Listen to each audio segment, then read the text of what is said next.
لە دوای ئاهەنگی واژۆکردنی ڕێکەوتنامەی ئیمارات و باحرین لەگەڵ قەوارەی زایۆنیستی کۆشکی سپی چەند پەڕەگرافێکی لەو ڕێکەوتنانە بڵاو کردەوە. بارپرسانی ئێران ئەو ئاهەنگیان بە بوونە کارکتەری نمایشی دۆناڵد ترەمپ ناوبرد. سەرۆکی ئەمریکاش پێشبینی پەیوەستبوونی سعودی کرد بە ڕێکەوتنی ئاشتی لەگەڵ ئیسرائیل. لەو پەڕەگرافانەی کە لە دەقی ئەو ڕێکەوتنانەوە بڵاوکراونەتەوە ئاماژە بەوە کراوە کە ئەو پرۆتۆکۆڵانە لە چوارچێوەی بنەماکانی نەتەوە یەکگرتووەکان و یاسان نێودەوڵەتیەکان و ڕێزگرتن و سەروەری و مافی بە ئاشتی و ئارامی ژیان بۆ هەردوو لا بە ئەنجام گەیشتون. ڕێکەوتنەکان جەختیان لەسەر پەیوەندی هەمەلایەنەی دیبلۆماسی و وەبەرهێنان و فڕۆکەوانی و چاودێری تەندروستی و زانست و تەکنەلۆژیا و وزە و کشتتوکاڵ و ژینگە کردووەتەوە. هەرسێلایەنی ڕێکەوتنەکان ئامادەیان نیشانداوە هاوکاری ئەمریکا بکەن لاوەدا کە ناویان بردووە بە ئەجێنداکانی بۆ ستراتیژی سەقامگیری لە خۆرهەڵاتی ناوەڕاست.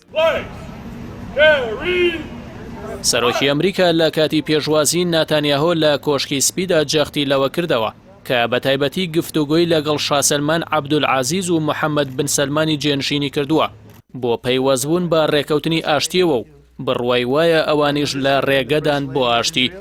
جگالەوەش ئاماژەی بەوەدا کە چەند وڵاتێکی تری عەرەبیش بەم زوانە پەیوەست دەبن بە پرۆسەگەوە. لە ڕاگەیەندراوێکی هاوبەشی پاڵێوراوانی سەرۆکایەتی ئەمریکا جۆ بایدن و کامالا هاریسی جێگری پێشوازیان لە هەنگاوی ئیمارات و باحرین کردو جەختیان لەوە کردەوە لە کاتی سەرکەوتنیان درێژە بەوە دەدەن کە وڵاتانی تریش پەیوەست بکەن بەو ڕێکەوتنانەوە. لە یەکەمین کاردانەوەشدا میخائیل بۆگدانۆفی نوێنەری رووسیا بۆ خۆرهەڵاتی ناوەڕاست هیوای خۆست ئەو ڕێکەوتنانە گەشە بە ئاشتی بدەن و زیان بە ڕێکەوتنی فەلەستین و ئیسرائیلی نەگەێنن. لەوبارەوە سەرۆک کۆماری ئیسلامی ئێران حەسەن ڕۆحانی لە کۆبوونەوەی ئەنجومەنی وەزیراندا ڕەخنەی توندی ئاڕاستەی بەرپرسانی ئیمارات و باحرین کردو ڕایگەیاند کە دەسەڵاتدارانیان نادینیان هەیە ناهەست بە قەرزاریان دەکەن بەرامبەر بە گەلانیان بەگشتی و فەلەستین بە تایبەتی، چونکە لە بیریان کردووە کە ڕۆژانە زایۆنیستەکان چی بەسەر برا عەرەبە فەلەستینیەکاندا دەهێنن. ڕژێمە دیکتاتۆرەکانی ناوچەکە ساڵانێکی زۆر بە بیانووی بەرگری لە فەلەستین و دژایەتی زایۆنیزم هەموو هەناسەیەکی ئازاد و دەرگایەکی دیموکراسی و مافی مرۆڤیان لە گەلانی ناوچەکە داخست بوو.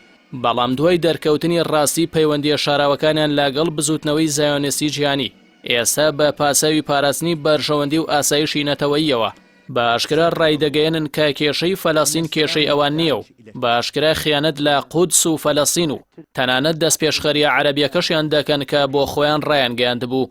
لە دوای ئاشکرابوونی خیانەتەکانیان بەرامبەر خواسی گەلانیان بۆ ئازادی لە بەهاری عەرەبیدا خیانەتیان لە فەلەستین لە پێناوی پاراستنی کورسیەکانیاندا لەلایەن وڵاتانی خۆراوەوە بە تایبەتی ویلایەتە یەکگرتووەکانی ئەمریکا.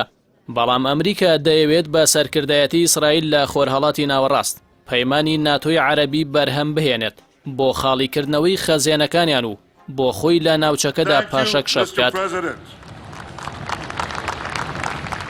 گەمارۆدانی کارتی غەزە و بڕێنی هەموو یارمەتێک لە فەلەستینیەکان و پوچەڵکردنەوەی سازشی ئۆسلۆش لە دوای هاتنی ناتانیاهو و ترەمپ دەرکەوتنی چوارچێوەی ئەجێندای نوێی ئەمریکا و ئیسرائیل لە بۆ ناوچەکە. بەڵام گەورەترین گرفتی ئەو ستراتیژە دژایەتی گەلانی ئازادی خوازی ناوچەکەیە کە خەوی لە چاوی دیکتاتۆران تۆراندووە.